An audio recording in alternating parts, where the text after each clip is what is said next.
Selamat pagi Bapak Ibu sekalian yang saya kasih dalam Tuhan. Selamat pagi, kabarnya baik? Baik, puji Tuhan ya, sudah siap mendengar firman Tuhan. Mari kita masuk di dalam doa, kita mohon pimpinan Tuhan. Tuhan, kami membawa hati kami kembali kepada Engkau, isilah hati kami seperti bejana yang kosong untuk Tuhan penuhi dengan firman-Mu. Seperti tanah liat yang sudah siap dibentuk, biarlah Tuhan senantiasa membentuk seluruh kehidupan kami melalui firman yang kami dengarkan. Kami menyerahkan waktu yang di depan ini, kiranya anugerah Tuhan dicurahkan di dalam kebaktian yang kedua, sehingga kami boleh menikmati firman, dan firman itu juga boleh merubah, mendidik akan hidup kami. Tuhan tolong hamba-Mu di dalam semua keterbatasannya, apa yang sudah digumulkan dan disiapkan, Tuhan memberkati pemberitaan firman pagi ini. Di dalam nama Tuhan kami Yesus Kristus, kami berdoa dan mengucap syukur. Amin. Saudara sekalian, hari ini kita akan memulai di dalam memasuki Minggu Prapaskah. Berarti sebentar lagi kita akan mengingat kematian daripada Tuhan Yesus Kristus.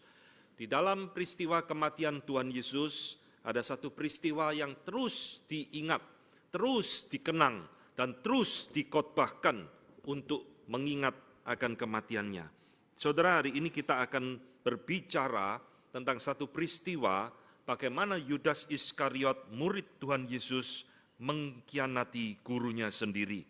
Mari kita membuka sekarang Alkitab kita dari Injil Matius, pasal yang ke-26, ayat ke-14 sampai ayat yang ke-16. Matius 26, ayat 14 sampai yang ke-16, nanti kita akan lanjutkan pasal ke-27. Saya akan membacakan, saudara mencoba membayangkan dan melihat apa yang terjadi pada malam itu. Kemudian pergilah seorang dari ke-12 murid itu, yang bernama Yudas Iskariot, kepada imam-imam kepala. Ia berkata, "Apa yang hendak kamu berikan kepadaku, supaya aku menyerahkan dia kepada kamu?" Mereka membayar 30 uang perak kepadanya. Dan mulai saat itu, ia mencari kesempatan yang baik untuk menyerahkan Yesus. Pasal 27, saudara, mulai ayat yang ke-3 sampai ayat yang ke-5. Pasal 27, ayat ke-3 sampai ayat yang ke-5. Pada waktu Yudas yang menyerahkan dia melihat bahwa Yesus telah dijatuhi hukuman mati, menyesalah ia. Lalu ia mengembalikan uang yang 30 perak itu kepada imam-imam kepala dan tua-tua dan berkata, "Aku telah berdosa karena menyerahkan darah orang yang tak bersalah." Tetapi jawab mereka, "Apa urusan kami dengan itu? Itu urusanmu sendiri." Maka ia pun melemparkan uang perak itu ke dalam bait suci, lalu pergi dari situ dan menggantung diri. Saudara yang dikasihi Tuhan, setiap kali kita memasuki momen Paskah, ada satu nama yang terus kita ingat di dalam hidup kita sebagai orang percaya. Nama itu adalah Yudas. Saudara yang dikasihi Tuhan, pernahkah kita tahu bahwa di dalam Alkitab kita, ternyata nama Yudas ini muncul beberapa kali dan dipakai untuk orang yang berbeda-beda. Jadi saudara, selalu kita ingat dari sekolah minggu, kita diajar Yudas, selalu kita pikirannya Yudas Iskariot. Padahal Yudas di dalam Alkitab itu ada banyak. Sebelum membahas tentang Yudas Iskariot, saya akan menunjukkan kepada saudara, bahkan di dalam Lukas 6 ayat ke-16, Tuhan Yesus ternyata punya dua murid yang namanya Yudas. Satu Yudas Iskariot, satu disebut Yudas anak Yakobus. Dan di dalam Matius 13 ayat 55, di situ diceritakan tentang nama saudara-saudara Tuhan Yesus. Salah satunya adalah juga bernama Yudas. Dan Yudas inilah yang menulis surat Yudas di dalam perjanjian baru kita. Saudara sekarang mulai mengerti, oh ternyata murid Tuhan Yesus yang namanya Yudas ada dua orang. Ternyata saudara Tuhan Yesus atau adik dari Tuhan Yesus juga ada yang namanya Yudas. Dan di dalam Kisah Rasul 5 ayat ke-37, di sana dikatakan ada seorang pemberontak dari Galilea yang namanya juga Yudas. Dan terakhir, di dalam Kisah 9, pasal 11, setelah Paulus itu bertobat, setelah Paulus berjumpa Tuhan Yesus dan buta, dikatakan dia menginap di rumah seorang yang bernama Yudas. Saudara-saudara, ternyata nama Yudas itu muncul berkali-kali di dalam Alkitab kita. Nah, pagi ini saudara, ketika saya berbicara menyebut nama Yudas, memang kita akan berbicara tentang orang yang bernama Yudas Iskariot. Saudara-saudara, Alkitab tidak mencatat ya, tidak menceritakan perjumpaan awal Tuhan Yesus dengan Yudas itu di mana. Alkitab mencatat Tuhan Yesus berjumpa pribadi dengan Matius, Lewi, pemungut cukai, dengan Petrus dan Yohanes sebagai nelayan ketika di pantai Danau Genesaret. Tetapi Alkitab tidak mencatat, saudara, di mana Tuhan Yesus bertemu Yudas dan apa profesi Yudas sebelum dia menjadi rasul. Tetapi Alkitab hanya mencatat di dalam Yohanes 13 ayat ke-26, dikatakan bahwa Yudas ini adalah anak Simon Iskariot. Jadi cuma dicatat nama bapaknya, Simon Iskariot. Maka saudara yang dikasih Tuhan, hari ini kita akan berbicara tentang bagaimana Yudas itu mengkhianati Tuhan Yesus dan bagaimana Tuhan Yesus melihat pengkhianatan Yudas terhadap dirinya. Ini sesuatu cerita yang sangat menarik untuk kita renungkan di dalam momen Paskah ini. Saudara-saudara, di dalam Alkitab ternyata kalau kita perhatikan, mencatat beberapa peristiwa-peristiwa di mana kedaulatan Allah dan keberdosaan manusia, termasuk adalah iblis di dalamnya, itu bertemu di dalam satu peristiwa. Jadi Alkitab memberikan kepada kita contoh, paling tidak ada 3 contoh, saudara. Yang pertama adalah kasusnya Ayub. Saudara, kasus Ayub kalau kita perhatikan baik-baik, ternyata di situ adalah satu peristiwa di mana kedaulatan Allah, ketetapan Allah mengizinkan iblis untuk mencobai iman Ayub. Ada ketetapan Allah, ada kedaulatan Allah, termasuk juga ada iblis dan kejahatan manusia yang merampok Ayub dan sebagainya. Itu semua bertemu di satu titik, di dalam satu peristiwa yang sama. Saudara, ini kasus yang pertama. Kasus yang kedua, itu ada di dalam peristiwa pencobaan Tuhan Yesus. Kalau saudara baca Matius pasal keempat, di sana dikatakan roh itu, yaitu Roh Kudus, membawa Tuhan Yesus ke padang gurun untuk dicobai iblis. Jadi saudara lihat lagi, di sini ada ketetapan Allah, kedaulatan Allah, Roh Kudus membawa Tuhan Yesus untuk dicobai oleh iblis, bertemu di dalam satu peristiwa. Dan ketiga, contoh itu ada di dalam peristiwa penyaliban Tuhan Yesus. Ada rencana Allah, ada ketetapan dan kedaulatan Allah. Tetapi di sini juga kita melihat ada Yudas, ada iblis bertemu di dalam peristiwa penyaliban Tuhan Yesus. Saudara-saudara, ketiga peristiwa ini didasarkan kepada motivasi dan rencana yang berbeda antara Allah dengan manusia, antara Allah dengan iblis. Ini ada sesuatu keunikan yang muncul berulang kali di dalam Alkitab kita. Maka saudara-saudara, hari ini kita akan diingatkan bahwa ternyata kematian Kristus di atas kayu salib itu bukan kebetulan. Kalau kita berpikir hari ini Tuhan Yesus mati di atas kayu salib karena kebetulan, karena ketidaksengajaan, saudara, kita keliru total. Kematian Kristus itu bukanlah peristiwa kebetulan, bukanlah peristiwa yang mendadak, tetapi kematian Kristus itu telah direncanakan oleh Allah Tritunggal di dalam kekekalan. Di dalam teologi Reform, ini disebut dengan istilah Pactum Salutis. Saudara, Pactum Salutis itu bahasa Latin yang artinya ketetapan keselamatan. Pactum akhirnya menjadi pakta. Pakta itu artinya ketetapan, salutis itu salvation, keselamatan. Pactum Salutis artinya di dalam kekekalan, sebelum segala sesuatu ada, Tuhan di dalam diri Allah Tritunggal sudah merencanakan keselamatan, sudah merencanakan kematian Kristus untuk menebus dosa manusia. Saudara, inilah yang dikatakan di dalam Kisah Rasul 2 ayat ke-23. Saudara boleh buka Alkitab di tangan saudara, Kisah Rasul 2 ayat ke-23, di dalam khotbah Petrus di hari Pentakosta. Petrus berkhotbah seperti ini. Dia yang diserahkan Allah menurut maksud dan rencananya telah kamu salibkan dan kamu bunuh oleh tangan bangsa-bangsa durhaka. Saudara lihat, Petrus mengatakan, Yesus diserahkan oleh Allah menurut maksud dan rencananya. Ini berarti kematian Kristus bukan kebetulan, bukan mendadak. Tetapi kalimat belakang juga menunjukkan telah kamu salibkan. Ini menunjukkan kepada keberdosaan manusia. Saudara, sekali lagi di dalam ayat ini kita melihat ketetapan Allah dengan keberdosaan manusia itu bertemu di dalam satu peristiwa, yaitu penyaliban Tuhan Yesus. Allah punya rencana kepada Kristus anaknya.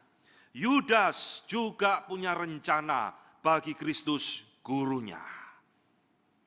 Saudara-saudara, inilah yang terjadi pada malam itu.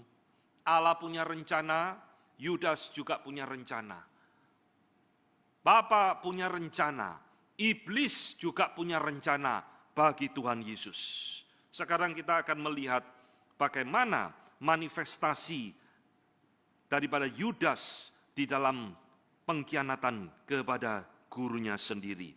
Saudara, di dalam Matius 26 yang tadi kita baca, kalau saudara membaca dengan baik dan pelan-pelan memperhatikan, di situ kita menemukan ternyata yang berinisiatif untuk mengkhianati Tuhan Yesus adalah Yudas Iskariot sendiri.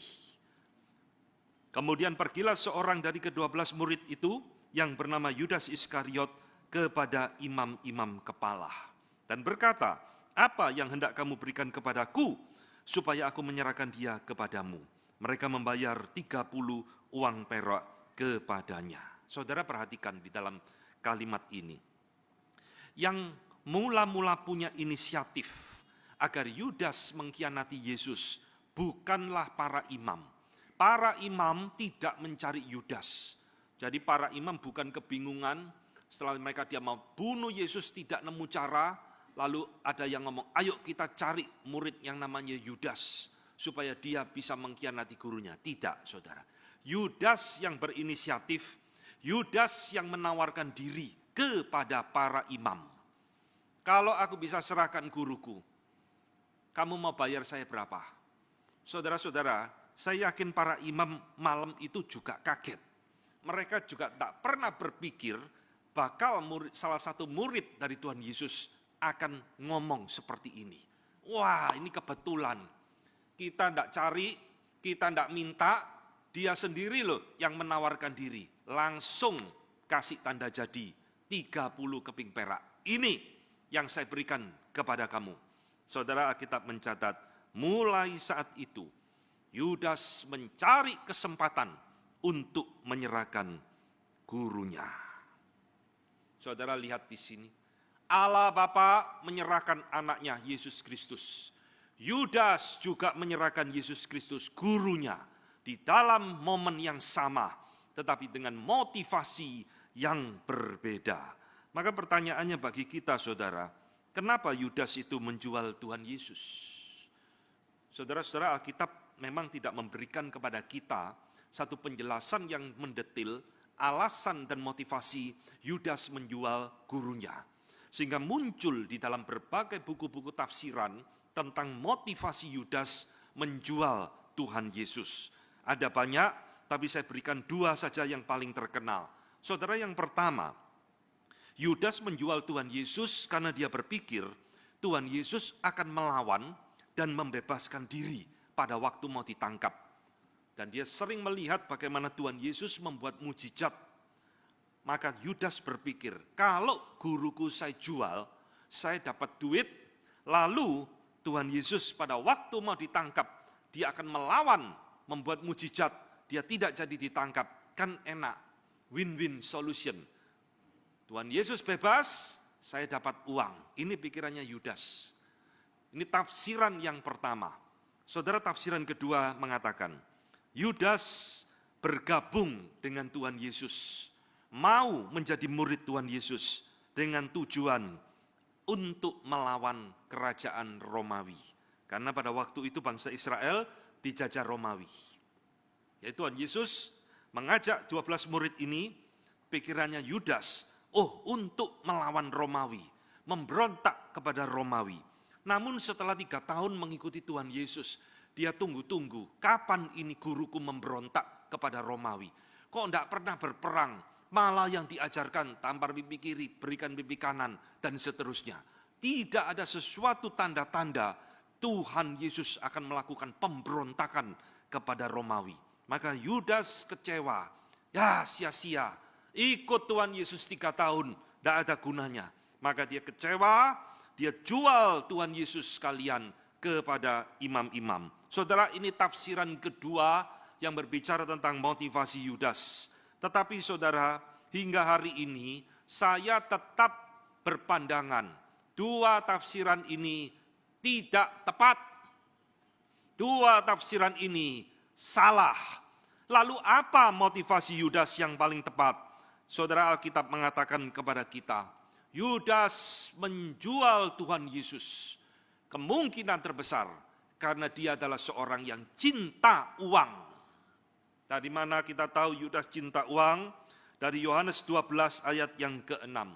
Hal itu dikatakannya bukan karena ia memperhatikan nasib orang-orang miskin, melainkan karena ia adalah seorang pencuri. Ia sering mengambil uang yang disimpan dalam kas yang dipegangnya. Jadi saudara, di dalam pelayanan Tuhan Yesus ini, Yudas itu adalah bendahara di dalam pelayanan Tuhan Yesus. Sama seperti gereja, pasti ada bendaharanya. Di dalam pelayanan Tuhan Yesus juga punya bendahara. Dan bendahara itu adalah Yudas Iskariot. Yohanes mengatakan, dia seorang pencuri. Jadi dia suka ngambil uang kas dari pelayanan Tuhan Yesus. Tidak tahu untuk judi online atau apa, saya tidak ngerti. Pokoknya Lukas suka ambil uang dari pelayanan itu. Yudas menunjukkan diri, dia adalah seorang yang cinta uang. Itulah sebabnya saudara, pada waktu dia menghampiri kepala imam-imam, kalau aku bisa serahkan guruku, apa yang kamu mau berikan kepadaku? Saudara, para imam langsung tahu, ini bicara masalah duit. Para imam tak tawarkan, saya berikan kamu jabatan, saya berikan kamu kuasa, saya berikan kamu gelar. Tidak, langsung tahu ini masalah uang. 30 keping perak, deal, jadi langsung. Saudara-saudara yang dikasih Tuhan, inilah nilai yang diberikan oleh Yudas terhadap nyawa Tuhan Yesus. Saudara-saudara yang dikasih Tuhan, pada waktu kita mau jual barang tertentu, kita mesti cek di dalam harga pasar itu berapa.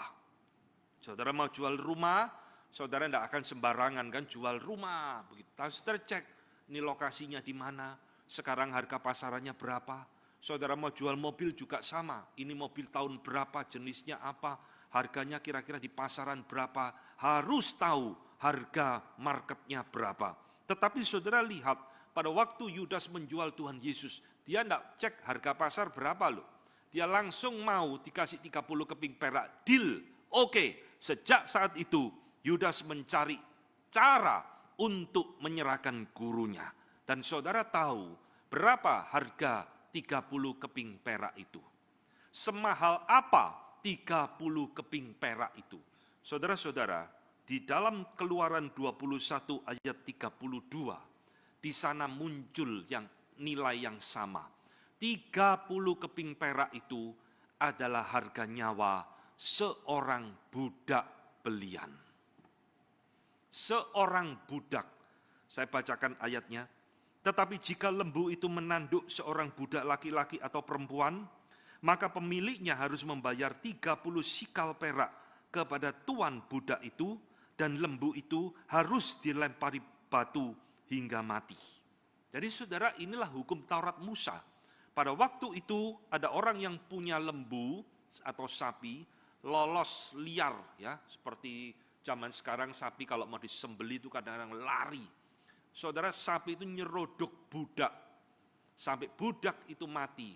Maka yang punya sapi ini harus mengganti nyawa budak itu 30 keping perak. Dan sapi itu harus dilempar batu sampai mati. Inilah hukum Taurat Musa. Dan saudara lihat, inilah harga nyawa Tuhan Yesus di mata Yudas Iskariot. Murah, saudara. Yudas tak minta, saya minta 1 triliun. Oh, ini nyawa guru saya mahal loh ini. Ini anak Allah turun dari surga. Nilainya mahal, 1 triliun. Tidak. Dan saudara baca tadi, bahkan Yudas tidak membuka harga. Imam-imam itu yang sodorkan 30 keping perak, langsung deal jadi. Saudara-saudara, semurah itukah nyawa Tuhan Yesus di mata Yudas? Hari ini saya akan menunjukkan kepada saudara bagaimana Tuhan Yesus melihat pengkhianatan gurunya dari perspektif yang berbeda. Saudara-saudara, Tuhan Yesus di menjelang dia mati di salib, Tuhan Yesus melihat kematiannya dari 2 perspektif. Pertama, selalu perspektif Allah, dan nanti kita akan lihat bagaimana dia melihat perspektif dari pengkhianatan Yudas Iskariot. Saudara-saudara, pertama-tama Tuhan Yesus melihat kematiannya selalu dari perspektif surgawi, perspektif ilahi. Dia melihat ini adalah kehendak Allah Bapa bagi dirinya. Di dalam doa Getsemani yang terkenal, Tuhan Yesus pernah berdoa, "Ya Bapakku, jikalau cawan ini tidak mungkin lalu, kecuali apabila aku harus meminumnya, jadilah kehendak-Mu." 3 kali Tuhan Yesus berdoa kepada Bapaknya, kalau mungkin lalu cawan ini daripadaku. Tapi kalau sampai 3 kali dia berdoa, Tuhan Allah Bapa tidak menjawab, Tuhan Yesus tahu inilah kehendak Bapaknya bagi dia. Dia tidak mungkin lari dari salib, dia tidak mungkin lari dari penderitaan. Aku harus meminumnya, jadilah kehendak-Mu. Tetapi bagaimana Tuhan Yesus melihat pengkhianatan Yudas Iskariot? Ini yang jadi fokus kita pada pagi ini. Saudara-saudara, Tuhan Yesus apa tidak tahu dia akan dikhianati oleh Yudas? Banyak orang tanya, kenapa Tuhan Yesus pilih murid seperti ini? Kalau Tuhan Yesus tahu Yudas akan mengkhianati dia, pasti dia tidak akan pilih Yudas. Saudara, benar enggak ya? Kalau kita punya teman, punya rekan bisnis, yang kita tahu dia bakal mengkhianati kita, saudara pasti tidak akan bekerja sama dengan dia. Itu pikiran kita ya. Dan kita pakai pikiran kita untuk menilai Tuhan Yesus. Kalau Tuhan Yesus tahu Yudas bakal mengkhianati dia, pasti dia tidak pilih Yudas jadi muridnya. Saudara, jawaban ini salah. Tuhan Yesus tahu Yudas akan mengkhianati dia. Lah kenapa kok dipilih?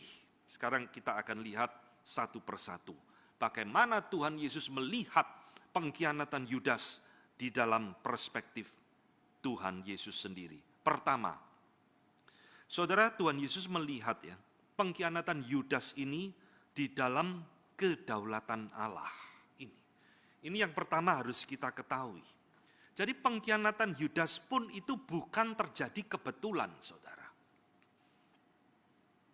Tuhan Yesus memilih Yudas menjadi muridnya itu bukan kebetulan atau di dalam ketidaktahuan Tuhan Yesus. Dari mana kita tahu? Dari Alkitab. Saudara, Alkitab ini kalau saudara membaca pelan-pelan, saudara baca baik-baik, saudara pelajari baik-baik, di situ saudara menemukan banyak kunci-kunci penting yang selama ini mungkin kita tidak pernah perhatikan. Yohanes 17 ayat ke-12, doa Tuhan Yesus kepada Bapaknya, Tuhan Yesus ngomong seperti ini. Selama aku bersama mereka ini para muridnya ya, aku memelihara mereka dalam namamu, yaitu namamu yang telah engkau berikan kepadaku. Aku telah menjaga mereka, dan tidak ada seorang pun dari mereka yang binasa, selain daripada dia yang telah ditentukan untuk binasa, supaya genaplah yang tertulis dalam kitab suci. Perhatikan kalimat terakhir. Tuhan Yesus ngomong, murid-murid ini, orang-orang pilihan yang kau berikan kepadaku, aku jaga, sehingga mereka tidak ada yang binasa, selain daripada dia yang telah ditentukan untuk binasa. Siapa ini saudara? Yudas. Jadi kalau kita pikir Tuhan Yesus tidak tahu Yudas akan mengkhianati dia, kita salah besar saudara. Tuhan Yesus sudah tahu. Selain daripada dia yang telah ditentukan untuk binasa. Saudara, pengkhianatan Yudas pun Tuhan Yesus lihat ini di dalam kedaulatan dan ketetapan Allah. Supaya apa? Supaya genaplah yang tertulis di dalam kitab suci. Saudara, pengkhianatan Yudas Iskariot itu menggenapkan 2 ayat di dalam perjanjian lama kita. Perhatikan, pertama, pengkhianatan Yudas itu menggenapkan Mazmur 41 ayat ke-9. Di sana Daud menuliskan Mazmur ini, bahkan sahabat karibku yang kupercayai, yang makan rotiku, telah mengangkat tumitnya terhadap aku. Persis ya, sahabat karibku, kata Daud, yang kupercayai, yang makan bersama-sama dengan aku, yang makan roti daripadaku, telah mengangkat tumitnya terhadap aku, telah mengkhianati aku.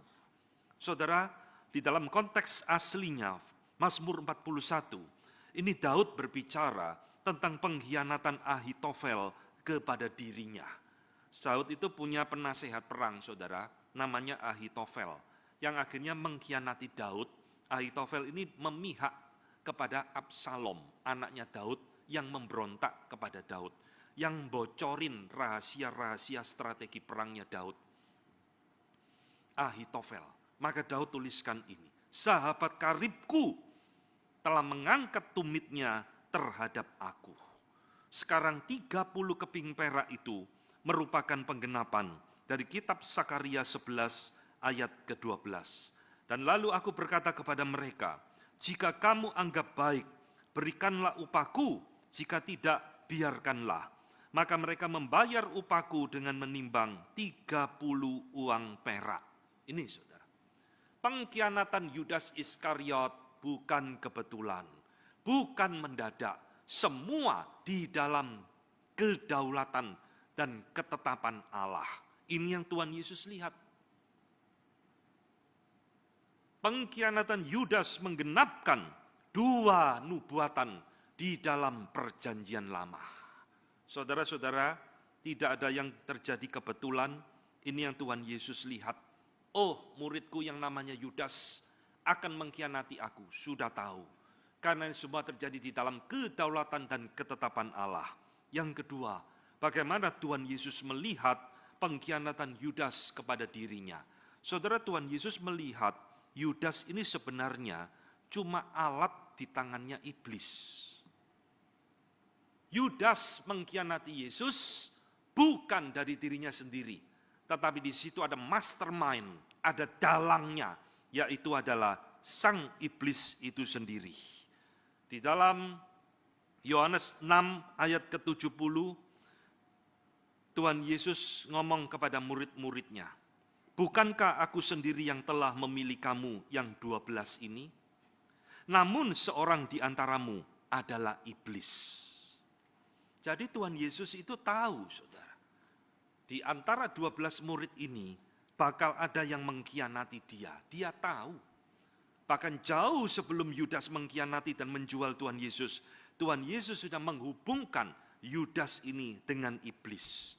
Karena Tuhan tahu, di balik pengkhianatan Yudas, dalangnya di situ adalah iblis. Maka di dalam Yohanes 13, di dalam peristiwa The Last Supper, perjamuan terakhir, dikatakan mereka sedang makan bersama dan iblis telah membisikkan rencana dalam hati Yudas Iskariot, anak Simon, untuk mengkhianati dia.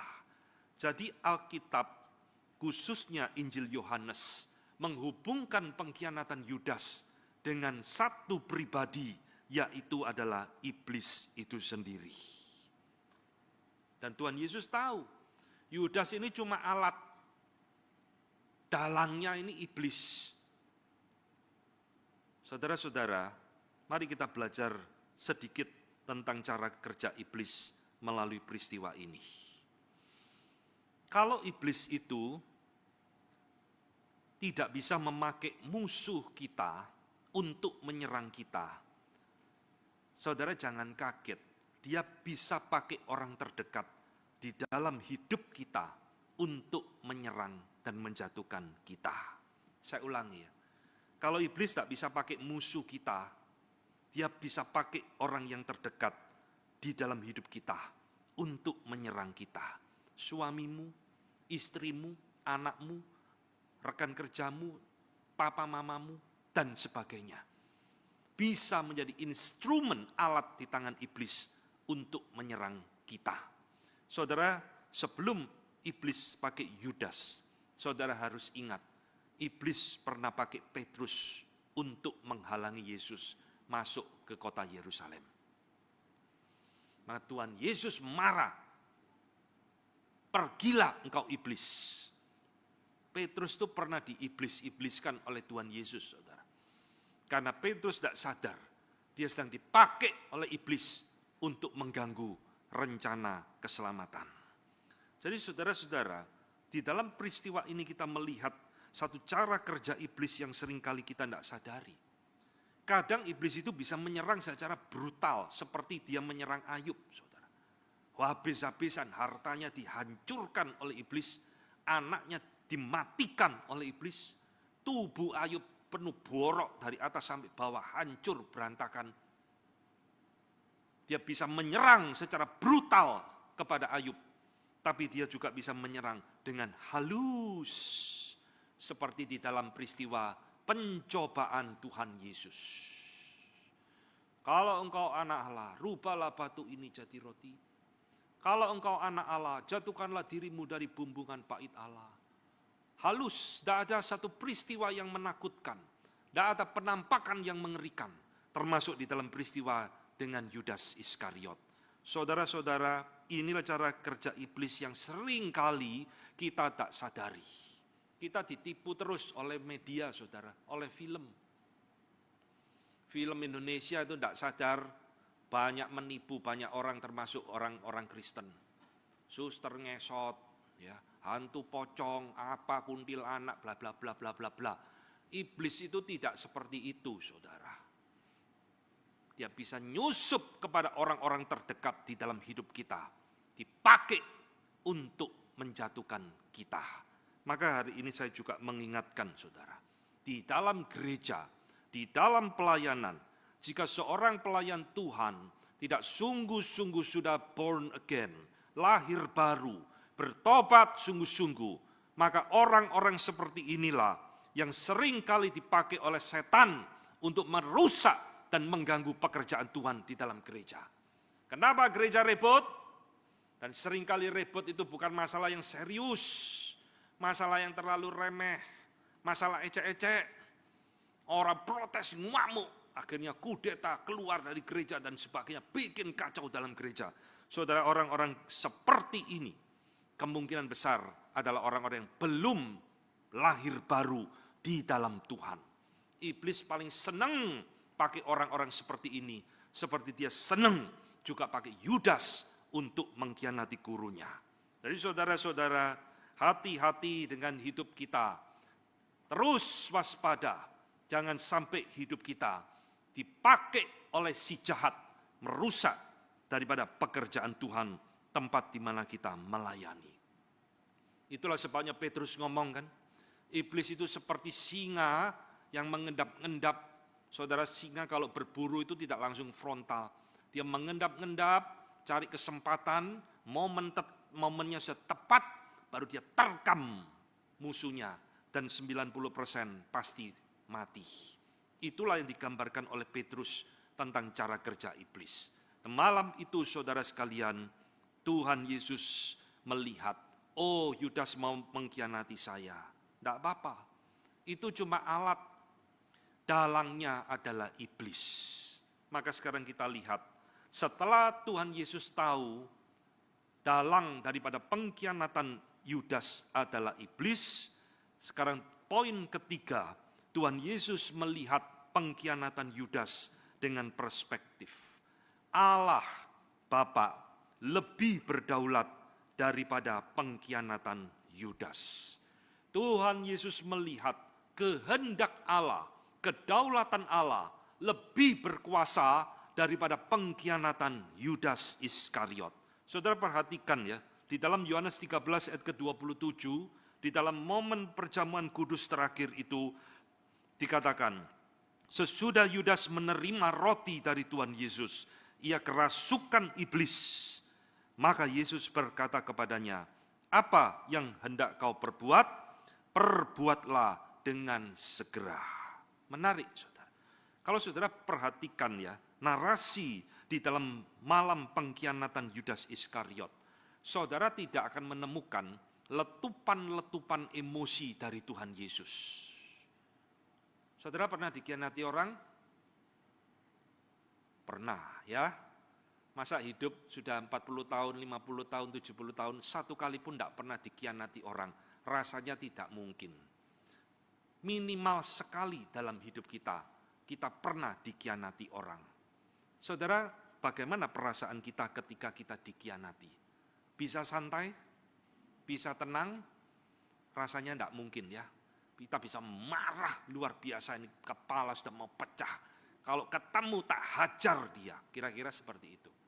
Saudara, malam itu Tuhan Yesus tahu loh, Yudas akan mengkhianati dia.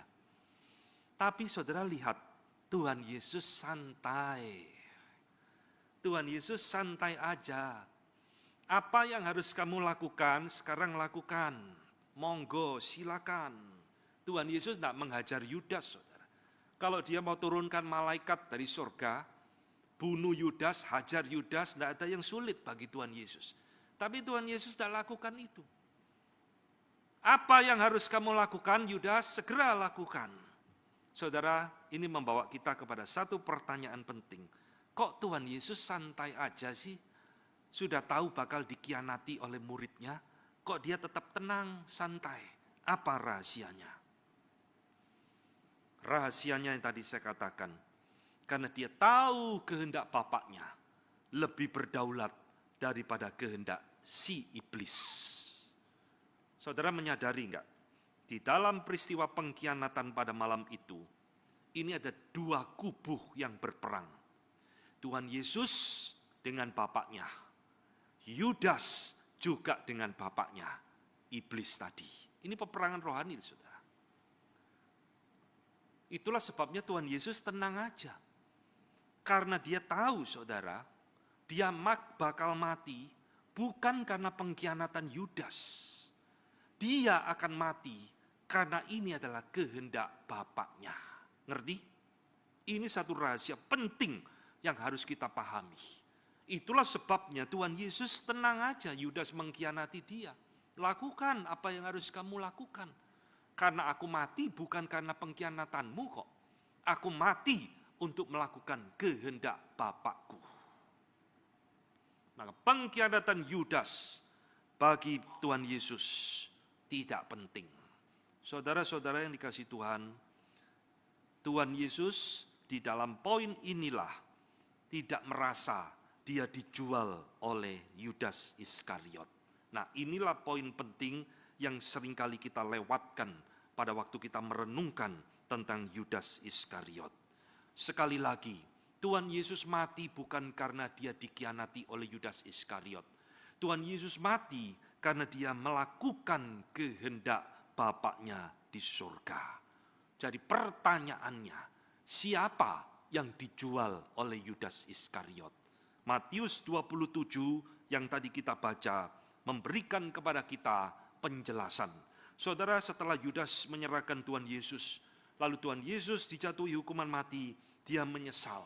Dia kembalikan uang itu kepada imam-imam, dan saudara perhatikan, imam-imam pun tidak mau terima uang dari Yudas. Itu bukan urusan kami, itu urusanmu sendiri. Maka Yudas di dalam satu keadaan depresi melemparkan uang itu ke bait suci, lalu pergi menggantung diri. Pertanyaannya saudara, siapa yang dijual oleh Yudas?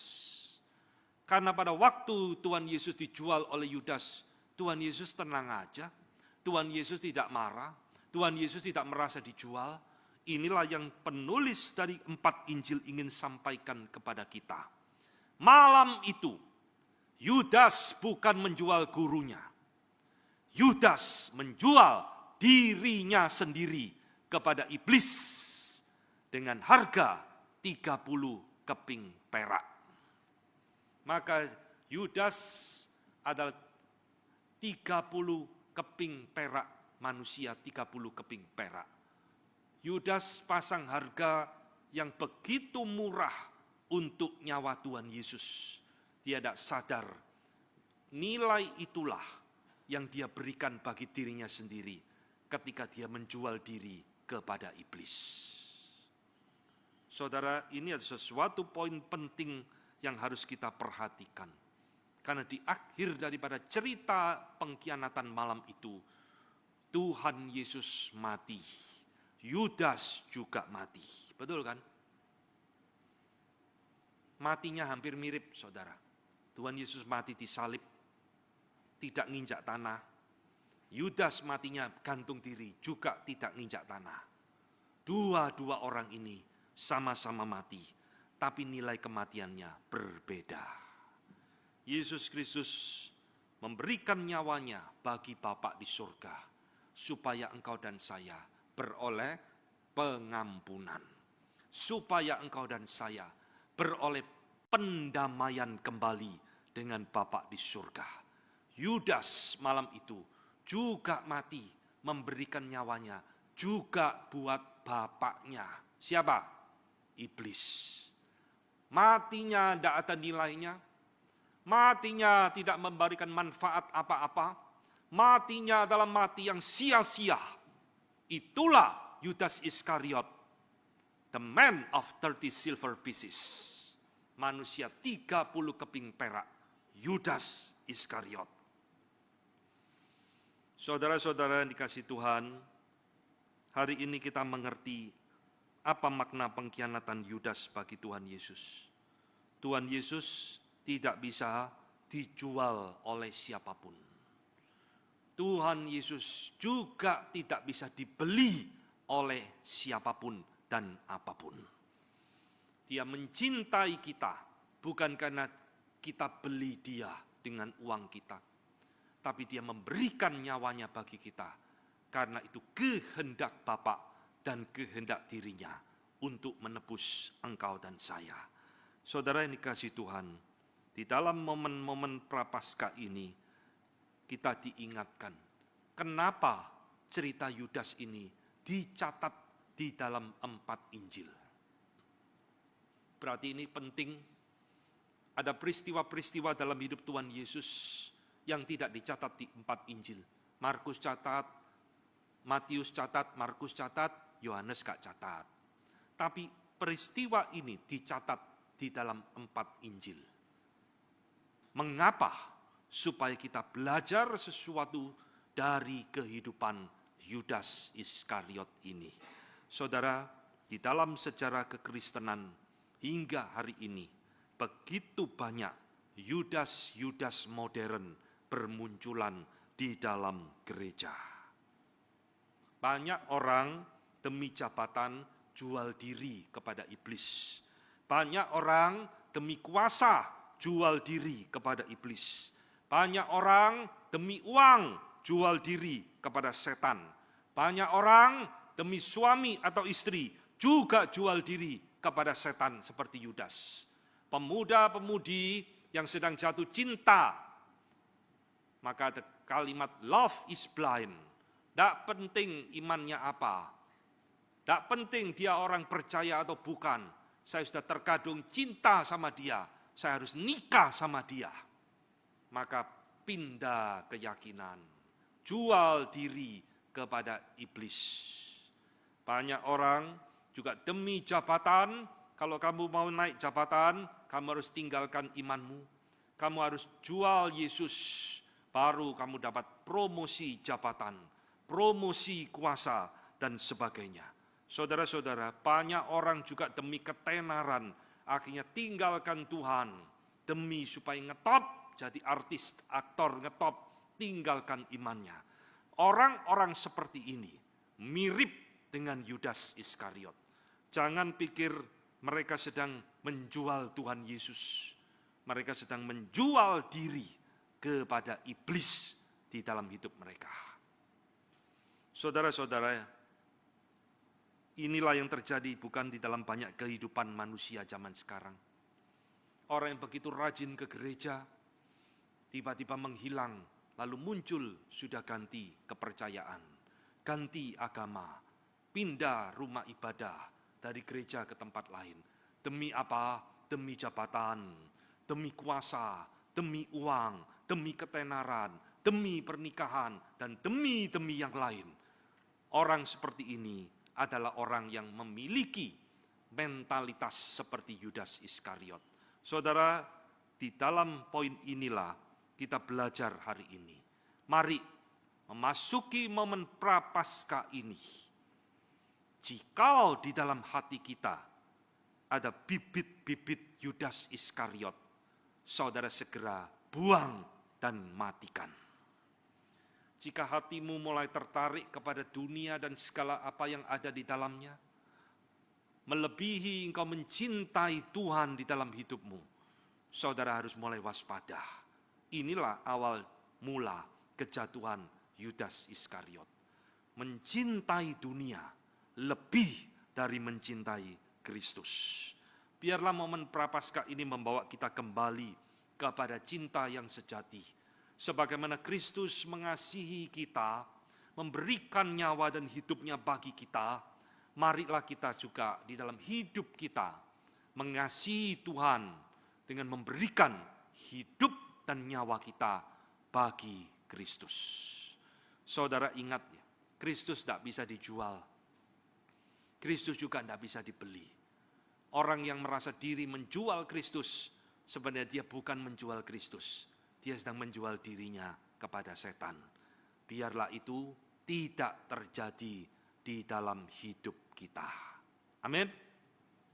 Biarlah kita jadi murid Tuhan yang setia ikut Tuhan sepanjang hidup kita.